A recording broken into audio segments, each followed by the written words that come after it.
Welcome everyone. Thank you for joining our adaptation lunchtime learning sessions.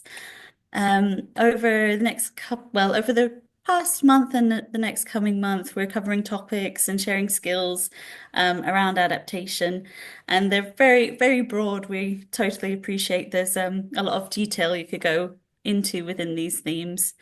Today, we're going to be hearing from expert speakers, sharing their knowledge with us, and also giving a Forth Valley setting for some of the solutions that we're looking at.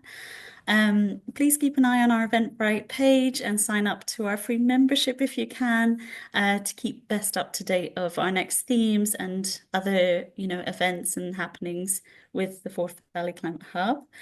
I am Steffi. I'm working with the Forth Valley Climate Action Hub team, and I'm joined as well by Isabella, who's also on our team at FEL Scotland. These sessions feed into a larger piece of work as Forth Valley's Climate Action Hub, raising awareness of climate actions that can be realised in our area and amplifying some of the fantastic work that's already been achieved. So today we're going to hear from Eva from Business Energy Scotland and then Katie from Gartmore Village Hall. So once we hear from both speakers, there's a bit of time for Q&A discussions afterwards. So if you have anything that's pressing after the first speaker, feel free to pop them in the chat. And if you prefer, myself or Isabella can read them out for you as well. So if you're feeling comfortable to get started, Eva, you're welcome to take us away. Thank you so much. Right, we'll get going. Oh, there we go. Hopefully everyone can see that okay. So yeah, thank you very much for having me along and thanks for joining along on your lunch break. My name is Eva. I am one of the assistant programme managers at Business Energy Scotland. And the purpose of me being here is just to tell you a little bit more about who we are and what we do, as well as the free support that we provide to Scottish SMEs to make sure that you're taking full advantage of what's on offer. And we'll also talk a little bit about some renewable technologies and the applications that they might have within your organisations. So hopefully after this short session, you'll have a clear picture of the support that's available and you'll be contacting my team to put the wheels in motion. So you've possibly heard of us before. For those who don't, I'll give a very quick overview.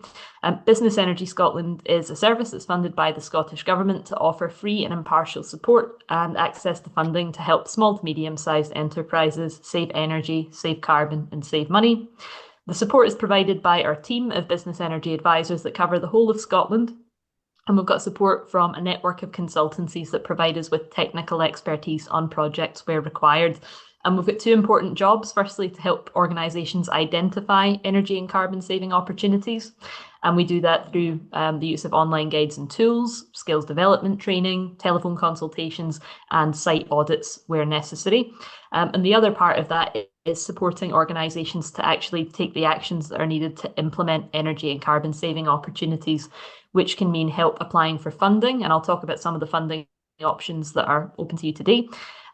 Also guidance on finding and selecting suitable installers and suppliers, and if necessary, support to get senior management buy-in for energy saving investments, although they primarily sell themselves these days with the cost of energy and the drivers to be energy efficient in the lead up to net zero.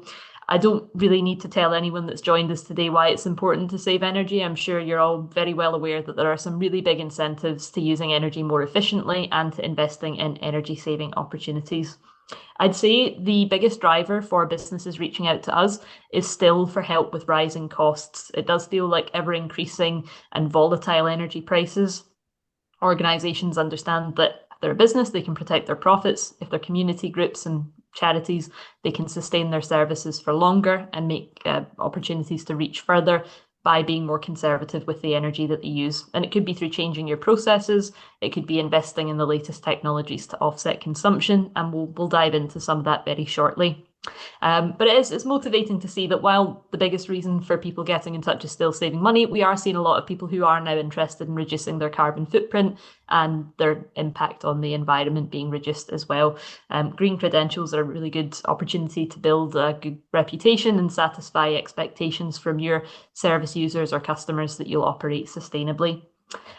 So There are a few barriers to organisations receiving support. A lot of people want to take action, and we're here to try and help you overcome those barriers and put plans and ideas into practice, or even help you to come up with plans and ideas in the first place if you just know that you need to do something, but you're not sure what to do. Most SMEs, and particularly organisations run by volunteers, just don't have the luxury of a full-time member of staff working on environmental issues or energy management, or even a part-time one, I suppose, for that matter. And combined, the barriers in front of you can seem unsurmountable, but this is where Business Energy Scotland really shine. We provide SMEs with free support to overcome each of these barriers and make your organisations greener. And we'll quickly look at each one in turn. The first one being a lack of time. Most people are busier than ever trying to run things, so finding time to dedicate to energy efficiency seems like a major hurdle. Measuring, monitoring, interpreting data, planning, that cannot all be achieved in an afternoon or during a board meeting. We have a team of dedicated advisors, as I mentioned, who cover the whole of Scotland, and we provide dedicated support from your initial inquiry, hopefully all the way through to implementation. We do the work for you. We help you to identify those opportunities, prioritise them, find installers to give you quotes, and to do the work.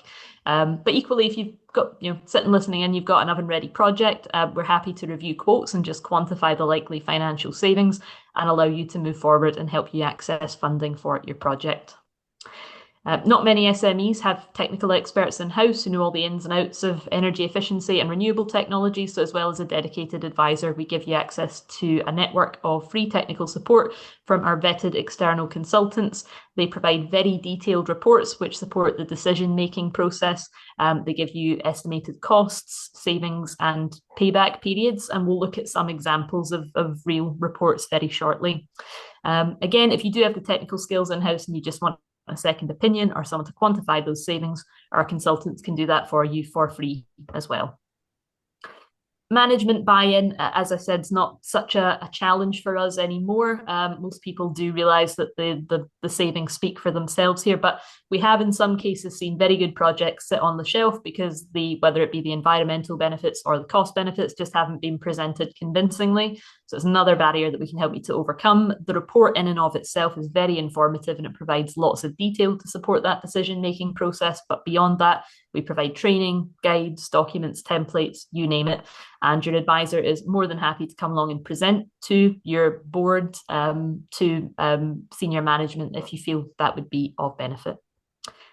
This is a snapshot of the kind of detail that is presented in our reports. So we give you a list of recommended opportunities along with costs and savings in 3 forms: financial, energy, and carbon, as well as the payback period.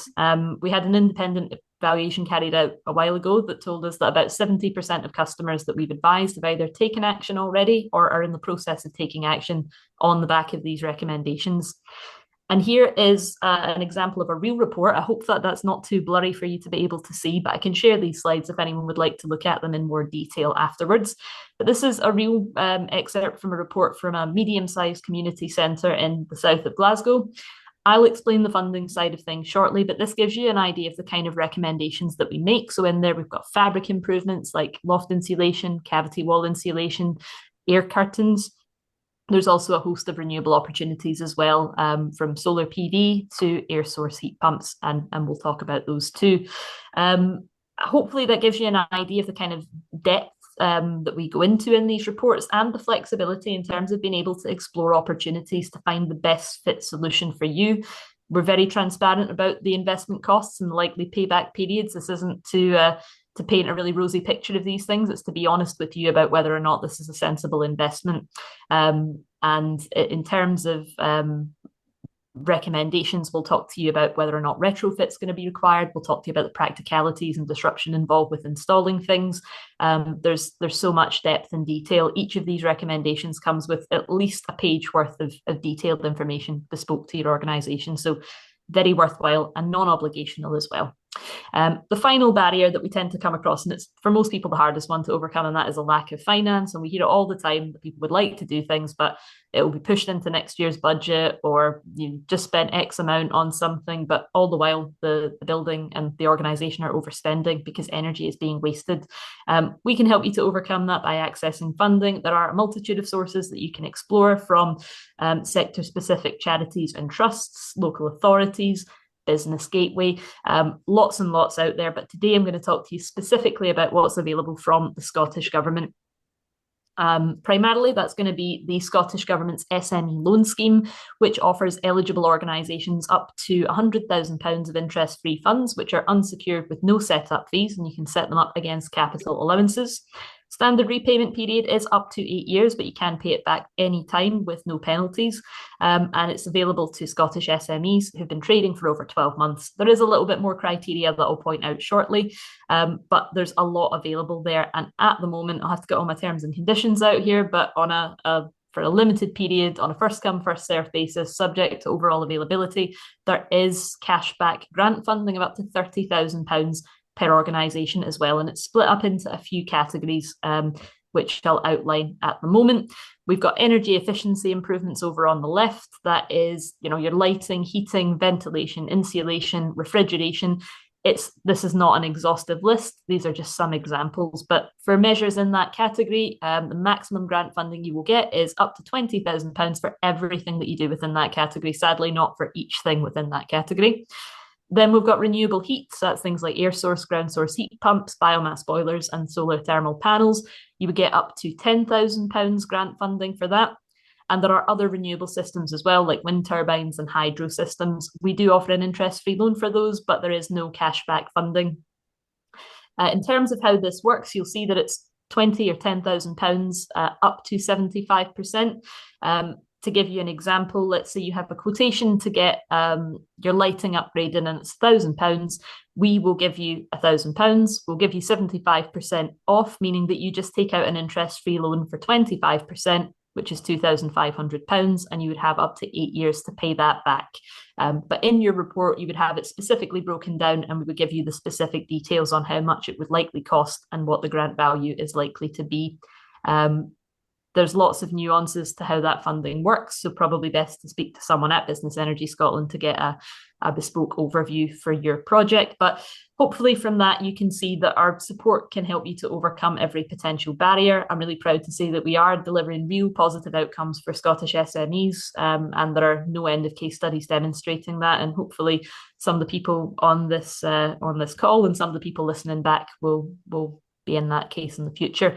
In terms of overall savings, we've identified over £200 million of savings for businesses. The average saving that we identify is up to 24%. So think of what you're spending on your energy. What's 24% of that? What could you do with it? Is it hiring staff? Is it equipment? Is it new events or opportunities? There's so much that could be done, and you'd have to do so much more to have a similar impact on the bottom line. And yeah, not to toot our own horn, but 9 out of 10 customers would recommend us. As I mentioned, there is some criteria to meet. I don't want to use the duration of this session to go through the granular detail of that, but running through it in a very, very quick fashion. If you have premises in Scotland, less than 250 full-time equivalent employees, as I'm sure most people here will do, and your turnover does not exceed £42 million, your balance sheet figures do not exceed over £36 million, again, I'm sure that applies to everyone here, then we can support you. It doesn't matter how long you've been trading for or how long you've been constituted for. We can offer you the impartial support and the report at any stage. Even if you're part of a group, so long as the overall group meets that criteria, we're happy to help. There are no credit checks involved, and we can support you whether you are day one or if you've got an idea that's ready to go. With the loan, obviously, there is a bit more criteria to meet. You do not need to be constituted for at least 12 months and be able to supply at least one set of annual accounts. You cannot be more than 25% owned by another enterprise, or you yourself own more than 25% of another enterprise. There are credit and affordability checks to pass, and you must not start any work before accepting an offer. No prior work will be funded retrospectively. But again, we can get into that one-on-one. If anyone does have any questions, I will share my contact details after this. And that was a very whistle-stop tour of the service that we provide. Hopefully I've done that justice. I would like to spend just a little bit of time having a chat to you about some renewable energy opportunities. As we've seen, there is funding available for renewable energy for a host of other things as well. We have some really great pre-recorded webinars on our website with general advice on energy efficiency improvements like lighting and insulation. We might well do more with FEL Scotland in the future as well, so do look out for things like that. To date, we'll focus on renewable energy. That's got pretty big capital investment, but as you've seen, we offer interest-free loans for that and some grants. And it takes time to plan as well. So it's never too early to start thinking about it. We'll go through the key technologies that you might want to consider for a community building, and we'll start with those that generate electricity. The first one definitely being the most popular, and that is solar PV or solar photovoltaics. These systems capture the sun's energy and convert it into electricity that you can use around your premises. Installing panels will allow you to use free, renewable, clean electricity to power lighting and appliances. And if you generate too much and you don't use it, or it's generating at times where the appliances aren't in use, you can potentially export that to the grid and sell it on or store it in a battery for later use. So in terms of how these work, I'm sure this is fairly familiar technology for most people. The sun shines on the panel. Solar energy is absorbed by individual photovoltaic cells, which are made from layers of semiconducting material, most commonly silicone. The PV produces an electrical charge and they become energized by the sunlight. And the stronger the sunlight, the more electricity that's generated. But thankfully, they don't need direct sunlight to work, given that we are in Scotland and we have plenty of cloudy days. The electrical charge creates a direct current of electricity. We need to convert that to alternating current, so DC to AC, in order to be able to run appliances and use it around our buildings. The example on your screen there is a 3.5 kilowatt solar PV system. That's about average for buildings in Scotland. Kilowatt peak is just the maximum amount of power that that system can generate in ideal conditions. And you're talking about this covering 10 to 20 square meters of roof surface area using between sort of 6 and 12 panels. Technology is advancing all the time. What you can find is that you get very high efficiency panels, meaning that if you have a small roof, you can get the same levels of efficiency as if you were using lots of panels with lower wattages and lower efficiencies. If you're in heritage buildings or conservation areas, planning might be a bit more strict on these things, but there are various ways to disguise the technology. We've got solar tiles being developed now, but I would say bear in mind that when you start to deviate from the standard panels, you will drop a little bit in the efficiency. In terms of suitability, if you get a south-facing roof, ideally 30 to or 35 to 40 degrees at an angle, and it's free from shade, you could consider solar photovoltaics. Other orientations will still generate electricity. We generally advise against north-facing roofs, but you can mount them on frames on roofs or on the ground as well. And you will need a contractor to verify that your roof is structurally sound. I'd say with any technology that's going to generate electricity, definitely think about when your organisation is going to be using that energy and whether or not you would need to invest in a battery to see those savings. If you're connected to the grid, your district network operator or distribution network operator will let you know whether or not there is capacity for you to export the surplus that you've produced and receive payment from that from either your energy supplier or another energy supplier. In terms of sizing, you want to get the sizing right. You want to maximize and use 80, 90% of what that system's generating, with the benefit of the surplus being sold. The tariffs that you get for selling electricity are a lot lower than the tariffs that you pay for importing it. So it's not usually advisable to get a huge system, even if you've got a huge roof, and count on the export paying that system off. Our reports can recommend a suitable size for your organisation and again give you an indication of the costs and savings.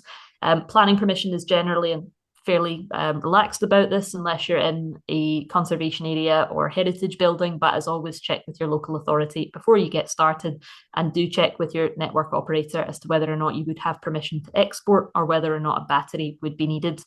You might, the eagle-eyed among you, have spotted that solar PV wasn't on our list of funding opportunities. We don't have funding for solar PV right now. We can fund batteries that are connected to a solar PV system, subject to further approval, and we can point you in the direction of where to go to find funding for systems like solar PV. We've also got wind. I won't spend too much time on this. The technologies that we're talking about at the moment are pretty site specific. We're not always talking about big pole mounted turbines like the one in the photograph on the right. We could be talking about much smaller systems that can be mounted on roofs. There are different solutions for different buildings. Again, you want to think about when you're using electricity. These things can generate 24 hours a day. if you're not using electricity through the night, they will be exporting that to the grid and you could potentially be profiting from them. But you do need to have a decent supply of wind. The more wind there is, the more electricity that's going to be generated. And for this to be economically viable, you need an average wind speed of at least 5 meters per second, somewhere that is free from turbulence and churned up air. So away from obstacles, away from trees, away from other buildings, and mounted at height. Just because it feels windy doesn't mean that it's suitable for a turbine. Too windy can also be an issue. Turbines tend to shut off or turn out of the wind to avoid damaging their motors if it is too windy. But there are lots of small solutions that are suitable for building mounting. If you're in a remote location or off grid, these are particularly useful. You could look at battery storage again, unless you're close to the grid and have the opportunity to export. But again, think about the fact that this will be generating a lot through the night, through times of the day where you might not necessarily draw upon it, and consider whether or not you would need battery storage to make best use of it. Planning constraints and grid constraints should be a consideration at a very early stage that could render these projects unviable right away. So do make those inquiries early. And then hydropower, which is definitely the most site specific and probably won't apply to 99% of people that are going to listen to this. But for those who do have a suitable site, it can be a great solution. Good hydro sites can produce consistent power 24/7. It's usually a bit more suitable and more reliable in off-grid locations than other technologies. And there's lots of historical things like water mills or areas with existing dams and channels that can be utilised to help keep the costs down. But if you don't have a water supply, it might be a bit of a challenge to find a hydro system. We're not into engineering water courses where they do not already exist. There are lots of development rights, planning permissions, and permissions from SEPA as to whether or not you could have one of these. So the chances of the stars aligning, you having the right area, the right flow, all of the permissions. It's a long-term project with lots of feasibility studies required, but very happy to chat hydro in the future if anyone would be interested. I'm conscious of time. I've got a few renewable heat technologies to cover just before we look at some case studies, so I'll speed things up a little bit. Very quickly touch on heat pumps here. We've obviously got another speaker who'll chat to you about their direct experience with heat pumps, but quick explanation for anyone who's unfamiliar.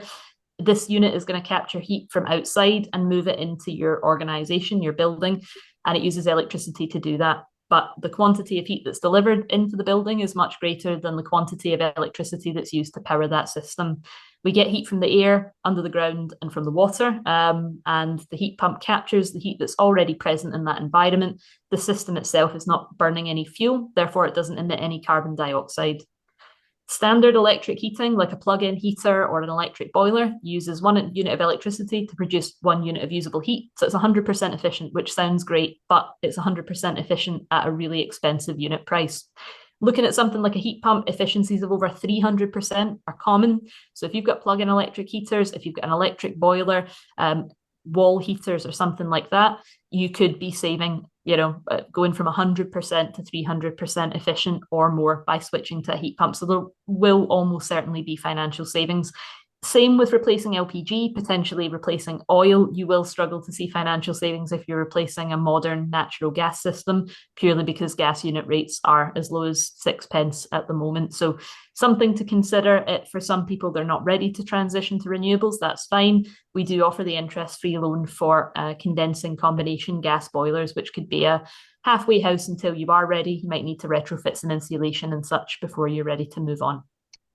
And then we've got biomass. When we talk about biomass, that's wood-fueled heating. Any sort of living or recently living material can be burnt and converted into useful energy. Most of the time, it's going to be wood used as fuel, but other plants, animal waste, and mixed waste streams can be utilised in commercial settings as well. We deal with a lot of timber yards who use waste wood as part of their processes, for example. It's renewable because it doesn't release carbon, although it does rather release carbon dioxide when it's burned. It's considerably less than fossil fuels, and the plant matter will have absorbed CO2 throughout its growing life, which helps to to create that equilibrium. You get these in boiler format. You can use pellets, chips, or logs, depending on what sort of boiler option you choose. They range greatly in cost and scale. How much you're going to need depends on what sort of system you're replacing and the size of space that you need to heat. There is a lot more to consider installing biomass because you need to have a physical fuel delivered, stored, fed into the boiler. You need to clean it, you need to maintain it. It can be a great solution in the right situation, but there is a lot to think about, unlike something like a heat pump, which is kind of plug in and go. Final technology, I promise, is solar thermal hot water. Similar to solar PV in the sense that we're using the sun's energy, but this time we're not generating any electricity. We're just using it to heat water, which will go into a hot water cylinder or a thermal store, which will feed taps, baths, showers, whatever you might need. You will often need a backup system for this. It's very unlikely this would ever be able to provide 100% of your hot water because we have such limited hours of daylight over the winter months. But it can go some way towards topping up the system, and it works particularly well with the heat pump system and reduces the amount of electricity the heat pump uses to heat the water because some of it's coming from solar. They don't take up anywhere near as much space as solar photovoltaic panels. You can have the two systems fitted alongside one another.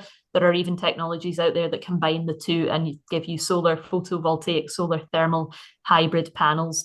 Like the heat pumps, like the biomass, these systems qualify for up to £10,000 of grant funding alongside the interest-free loan, so well worth considering. Got two case studies for you just before I move on. This one is for an organisation on the west coast of the Isle of Arran. They took advantage of the SME loan scheme to finance their work. This building had been a village hall since 1958. It was previously a church, so high ceilings, north-facing windows, loads of heating challenges. They had old wall-mounted electric ceramic heaters that were really expensive to run, and it was deemed a pretty significant outlay to upgrade to renewables. But they contacted us, our consultant went out to visit, made some recommendations, and they successfully installed both an air source heat pump and LED lighting. We also highlighted the opportunities for solar photovoltaic panels as well. All in all, they are now already seeing savings. Their payback period is under 10 years for all of the investment that they've made. And the lighting alternatives are using about 80% less energy than was used before. There's some feedback there that hopefully is an endorsement for anyone that's considering getting in touch. We've also got the Green Hive up in Nairn. They managed to cut their emissions by 61% at the community hub through the support they received from Business Energy Scotland. Again, our consultant went out, made some recommendations. It's gone from being a poorly lit, drafty, cold workshop to this warm, light, and comfortable space that's suitable for a much wider range of community activities. So loads to be done there. We identified LED lighting, double glazing, solar photovoltaics, and the air source heat pump. And I'm pleased to say they went ahead with everything except the solar, on the basis that the payback period was longer than their lease, but they are open to considering in the future if they extend their lease beyond this year. We're talking about a reduction of 61% in their carbon emissions, which is like 25,000 car miles, and a saving of up to £3,000 on the annual energy bills. So loads of potential there for organisations that are probably similar to your own. It would be remiss of me not to point out at this stage that we do have a sister service, Local Energy Scotland, who manage CARES funding. That's Scottish Government's Community and Renewable Energy Scheme. That funding isn't open at the moment. It's closed for this year, but they are operating an expression of interest list for next year. So I would encourage you to get in touch with them, find out what they can do for you. They can offer substantial amounts of grant funding. That you can top that up with our funding, so long as you don't get two grants for the same thing. We can offer you the interest-free loan for any shortfalls. They also offer to support communities who've been approached by commercial developers for community benefit packages. They can help with discussions to ensure that the best deal is reached for both parties and help come up with action plans. They work on shared ownership projects and help support feasibility studies. So loads of great tools, loads of great advice. Their advisors are very happy for anyone who's even speculatively interested to get in touch with them and get the ball rolling. They usually ask you to get one of our reports as well, so we work hand in hand. We offer lots of free online help. We have a CPD accredited Green Champions course, which is free, and we're running that with FEL Scotland later this month. I believe that should be advertised on Eventbrite for the 25th of, it's not this month, sorry, I'm already ahead of myself, 25th of March, 12 till 2 p.m. We'll make sure we send the links. You can also check out our Green Network for Businesses, where you can find community groups and other such organisations like yours that have already taken taking action, we can put you in touch and you can get a non-impartial, fully independent perspective from them. And I'm sorry, I've probably overrun quite significantly, but that's yeah, everything I'd hoped to cover. So I'm happy to take questions now, or we can hold until everyone else has had the chance to speak. Thank you, Eva. I think it was a challenge to get so much information across. There's a lot that you offer, and quite a daunting, exercise of any community building, especially going into those changes. So I think it's excellent that that support is there and that there are lots of different avenues, and also just someone to chat to around the nuances as you described. There seem to be quite a few different factors for every different solution. But also, yeah, amazing to have that change. Yeah, happy to take a few questions now, just because I suppose the difference in speaker with Katie coming up. So, yes, I'm sorry I can't see your name, but there's a hand up from TG. Hi, good afternoon, everyone. Thank you for the PowerPoint. My question is this project only for the homeowners? Does it No, include? it's not for domestic. There is some support available for domestic householders, but that's operated by another sister service of ours, which is Home Energy Scotland. So we've got the three arms: home energy, business energy, local energy. Local Energy Scotland tend to support community groups and faith organisations, but there is a lot of crossover with ourselves, and our funding is available to community groups, and we are also the providers of those detailed reports. So everything that I've spoken about is open to community groups, providing you meet the broad definition of a small to medium-sized enterprise, which, given the high balance sheet and turnover figures and high FTE numbers, I would imagine that basically anyone listening would. But yeah, happy to take that separately. If you have a question about eligibility, we can do that one to one. Yeah, I think I prefer that. Thank you. No problem. I'll share my contact details afterwards. Thank you. If anything else, maybe we can leave them till the end. I imagine a lot of what you're saying, Eva, if that contact is shared, that would be great. I Yeah, imagine it would be more that one-to-one yeah, suiting to people's different buildings. But if you're happy to, Katie, it would be lovely to now hear your experience within your community setting and the improvements you've been and just how that process has been for you. I think you're just chatting today. Is that okay? Just Yeah, that's fine. Yeah, I just basically give people just a sort of an actual on the ground experience. So I'm Katie Goldie. I am the reluctant chair of Gartmore Village Hall. I think everybody stepped back and I forgot to. So I had my own solar panels installed about summer of 2022, and I was aware of the benefits to my electricity. And I also managed to get an SEG, which is payment for some of the electricity I was exporting. Now, my roof has exactly the same aspect of the village hall roof, which is quite an extensive roof. We were fortunate as the electricity rose dramatically that we were on a fixed tariff for our electricity. So just broadly speaking, we were paying £6,500 a year over a 3-year period at the point of everybody else was facing really high hikes. But we knew as I had about one more year on that we were potentially looking at an increase on the village hall of 6,500, could be up to 13 to 15,000. And given we ran at about a £5,000 profit, I'm not an accountant, but even I could see that these figures weren't looking very happy. So I thought, right, okay, let's start looking into solar PVs. Now, we were very fortunate that our hall was fully refurbished 10 years ago, and we are very lucky. So in that process, it had upgraded insulation, had a small number of solar panels put on, and an air source heat pump. So we were really ahead of the game.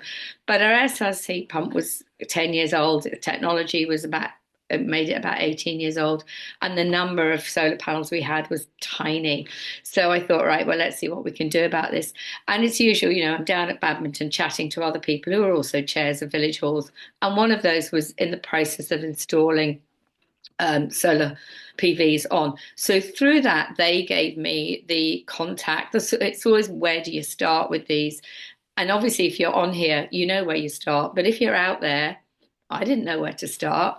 How was I to know? So you chat to people, and they pointed me in the direction of CARES, which has just been talked about. So I had a look at that and thought, at that point, CARES were giving. So I became aware of the option of loans, but I also became aware of the option that CARES gave funding, and I'm really much more a funding person than a loan person. So that was great. So the start point, as we have discovered, was actually getting the BES site report. So I got them in to do an on-site report. So I got the lovely detailed analysis of what options were. So they pointed me in the direction of increased solar PVs, batteries, turning our remaining lights into LEDs. We had part and part, and doing a solar panel diverter into our heating tank. So all of this I could get my head around, although this isn't an area I'm an expert in, but you start to learn. So I thought, right, okay. And then I came across CARES, and I was appointed a lovely one-on-one helper, which was just a lifesaver, because part of this is when you're inexperienced, it's just filling the forms in is really challenging, and sometimes you're just overfaced with it. But anyway, with the help of somebody who'd already done a CARES application, and also getting help directly from CARES about filling in the form application. Now, at that point, I was hugely lucky. CARES were doing 80% funding, which was huge.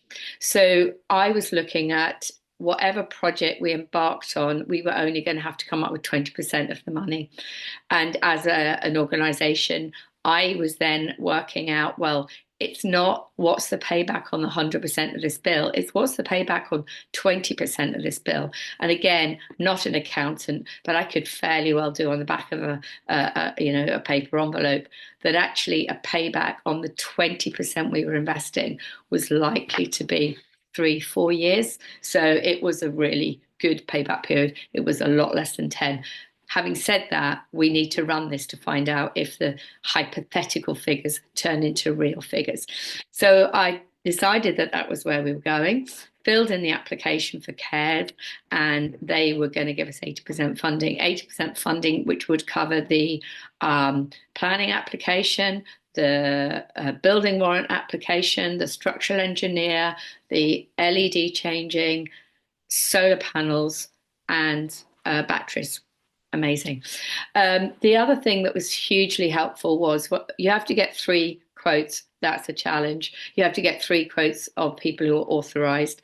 And then when I got the 3 quotes in, it was basically I had an apple, pear, and an orange. And I looked at these 3 quotes, and they were just like, I have no idea. The quotes varied. So the batteries, they quoted me 19, 38, or 15,000, and the solars 22, 4, or 18. Now, the reason they're all different is because they're advising me to do different quantities of PVs, different quantities of batteries. I don't know. So basically, this is where these wonderful people, either at Local Energy Scotland or at BES, you can just give these quotes to them, and you can say, well, what do you think, chaps? And they go and help, and they look at the figures, and they say, right, well, we think this is too much batteries and not enough solar, and this is too much solar and not enough batteries.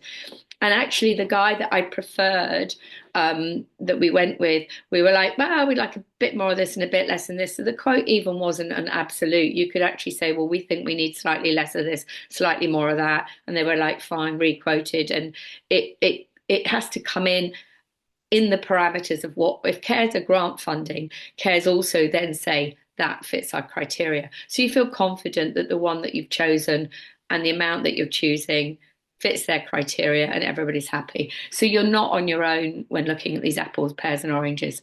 So off we went. The one thing I would say that I hadn't reckoned with was how much time and effort this took me as an individual. I thought we'd have this done and dusted in a year. Looking at the time frame, it took 2 years.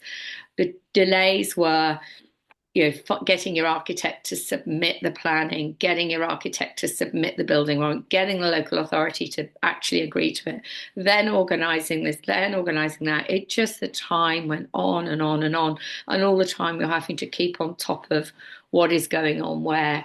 So it was time consuming. Not difficult, just time consuming. So I got the LED stuff pretty quickly. It was just tedious getting all the planning, the structural engineers, the building warrants, but it all trickled through.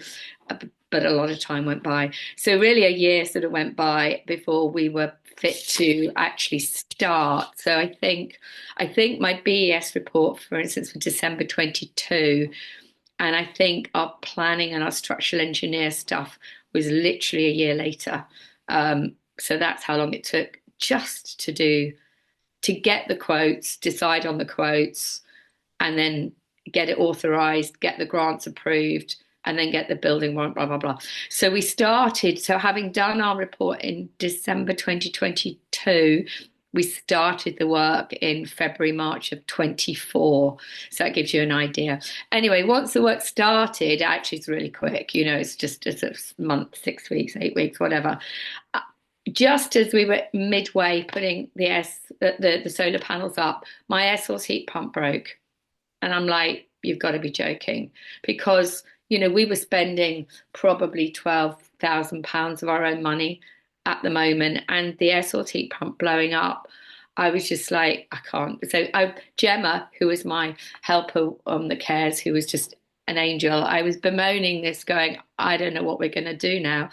And she said, oh, we help with that too. And I'm like, you're a miracle worker. So it turns out that if you get it repaired, there's no real funding for that. If you get it replaced, there is. And to be fair, our air source heat pump had majorly blown up and was old. So we needed enough quotes, again, more quotes, 3 quotes, which was more people coming in, to really justify that this old piece of technology could be replaced. And when we all agreed it needed replacing, because the cost of fixing and then it breaking again was not sensible, that CARES would give us 40% funding for that. So I'm like, right, I'm not faced with a £30,000 bill. I've got a 40% grant. And then I just went out and grant funded again. So I'm very tenacious with filling in forms. So I actually got the lottery to the local, I can't remember what it's specifically called, but the lottery funds support for local projects. So it was a community grant. So I got the lottery to fund the rest of that. So I got my air source heat pump replaced for nothing. So that was £30,000. And we spent approximately £12,000 on our we've got 44 panels up there. We've got a full battery system. We've got a solar diverter to our hot water tank. I even ended up having to get bird spikes round, got that onto the ground as well. They were like, what? And came in on budget. And so we've just had, so all of that was done. The only thing I've now had a problem with, and it's absolute pain in the ass, whatever, is signing up for the export. So we want to get money for exporting our electricity. We can see we're exporting it, but given we finished this project in March last year, I still have not got an SEG payment set up, and that has taken hours of my life on the phone.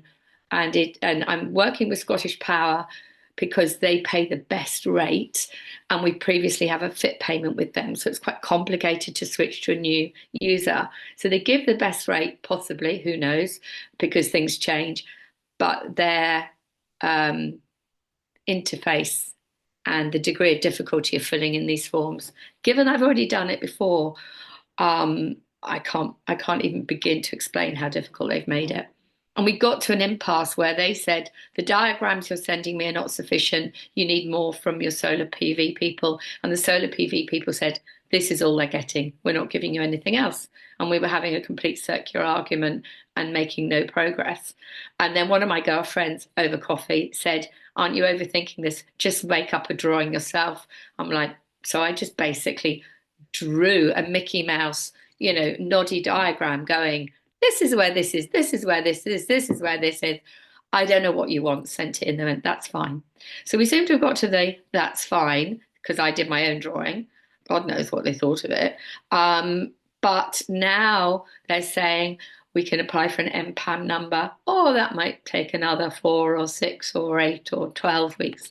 So at the moment, we've a whole year of producing electricity and had no money for it. I believe the BES said we would probably make a 30% saving. We think, looking at our own figures, we might be making a 35% saving based on our usage from previous years, but I have absolutely no idea at this stage. We also had the added problem that for a whole year we've not had an electricity bill. And that's the whole nut. So we basically had no idea what we were spending last 12 months. But who knows, really? So we've moved to a new electricity company so we can see what our bills are. They're still quite high, but I'm optimistic that we'll be high through the winter period and that we should be really low and exporting through the summer. So I'm hoping that our overall annual cost will be down.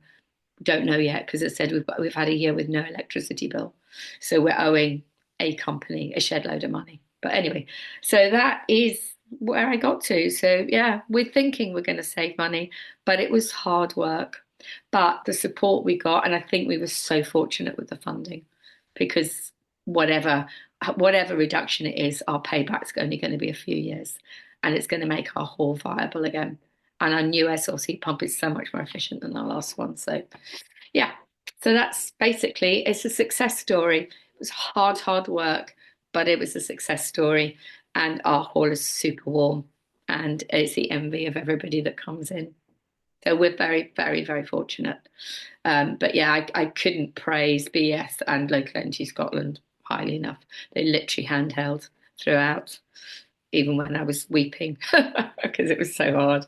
So it is doable. You just need to be quite resilient doing it, really. But it is doable. Thank you so much, Katie. It's thank you for being so open and realistic, and I guess we're at the point of the journey of offering you huge congratulations for that whole piece of work. Yeah. But yeah, hopefully soon, like as you say, we'll also be giving you that congratulations on the savings. Yeah, we can hopefully, I think within 6 months we can actually look at some figures and give people back what we've actually achieved once we've actually achieved it. Yeah. Yeah, amazing efforts. Not to steal anyone's thunder, so I wonder if are there any comments or questions from anyone attending today? Eva, it must be nice to hear. It is, yeah, I'm beaming. That's such good feedback. And yeah, we really do make efforts to work with people all the way through that installation process. And obviously, Katie, you've been off working with Gemma over at Local Energy Scotland. But yeah, there's still a lot of crossover with ourselves, and we do a lot of follow-up work afterwards because we want to hear all this good stuff and use that to encourage other people to take action. So yeah, that's excellent feedback. I'll definitely share that with the team. Yeah, because basically we did follow your report and do what you said. Yeah, so Yeah. you were the start point and you were the sort of framework as to what I was to do. Yeah. That's excellent. And the reports are free, they're impartial, they're independent. If something's not a great idea, it will be transparent there. We're not trying to sell anyone anything. And I think sometimes that's our challenge, is that it can all sound a little bit too good to be true. And the reports are also non-obligational. So if you are at very early stages and you just want to know what you should be thinking about or trying to get that critical path together, there's no harm in having it. They're valid for up to 4 years. And we can update them as and when it's required. So yeah, would encourage anyone to get in touch and get the ball rolling. Great, thank you. Susan, you've got your hand up. Yes, I guess. Thank you for that. For both presentations, really helpful. So I live in Gippon, so it's quite a small village, West Stirlingshire, and there's a couple of community buildings. So I think we'd be interested. So maybe that's one for you, Eva. Or we come back to, I don't know if it's you directly or someone else, but I think it would be interesting to see what the viability of Yeah, two buildings in Kippen absolutely. are the two community buildings are. I'm not on there's a couple of committees that run them, but what I'll do is I'll reach out to them and kind of make the connection. What I was going to ask you is, could we have a copy of the presentation? It'd be quite Yeah, helpful if I could absolutely. share that. Yeah, Yeah, we'll send that on. And if you want to make contact with them, feel free to copy me in. My email address is in the chat there, and I can pick up with them and have an initial conversation. And if they want to move forward, I can get them on the track to doing that. It's yeah, pretty low wait times at the moment, so it's a good time to get in touch. And we're okay, always perfect. Okay, available. I'll follow that then. Thank We're you. always available to show people around the hall as well. Local people want, because Kippen's not that far from us. So, it's easy to come over and actually see physically what we've done. Great. Catherine, where did you say you were? Where's your hall? Gartmore, just down the road. Gartmore, perfect. Yeah, perfect. That's brilliant. Thanks. Catherine, might take you up on that. Yeah. Yeah, because Catherine, how would I get in touch? How would we get in touch with you? Can you put your email in the chat or do you have the FEL? Yeah, it's just chair@gartmore.org.uk. Perfect. we can connect you as well if Lovely. that's helpful. Right. Yeah, I think it's been really lovely today to have that contrast of, Eva, what you're presenting is almost too good to be true, but then also the reality of like it doesn't come without another investment, another type of investment and of that time and support and things. And one thing I was interested in, Katie, was, talking about that community buy-in for those changes. How did that come about? How was that process for you? Like, was it helpful having the stats and the report, as you say, to kind of make that case to the communities that you'd need to source the finance from? Well, we're very fortunate that we already had the money in the bank. So we're not asking for community money. So basically, our hall generates an income. So because of the way we've been running it for the last few years, and yeah, we probably got a grant when it got shut through COVID as well. So we had some money in the bank. So we didn't have to go and ask. That would have been harder, I think, to actually fundraise. So that's why I work so hard on. Well, we run events to earn money. So obviously the hall runs events to fundraise for the hall, and also I grant fund at every opportunity. I mean, basically I'll grant fund for a postage stamp. It just, if I can grant fund, I will, and then we earn the money to match fund. So again, it's not the same with all village halls, but we already had the money in the bank. It's just a question of how should we spend it. So when we go to the share, we go to the village, we say, right, we're thinking of spending it this way, and we think it's going to be an investment in the long run. So I'm always trying to invest to keep that hall going for the long term, really. Yeah, oh, good. That's great to hear. Any other questions or comments at all? Just only got a couple of minutes left, so yeah, a huge thank you to everyone. It was again really helpful just to have the two experiences and contrasts there, but a huge inspiration, I think, hearing from you both there. I hope others feel the same. Uh, Again, just to keep an eye, we do have a few more of these types of events coming up. Our next one will be biodiversity. Um, Again, honing in on quite a broad subject matter.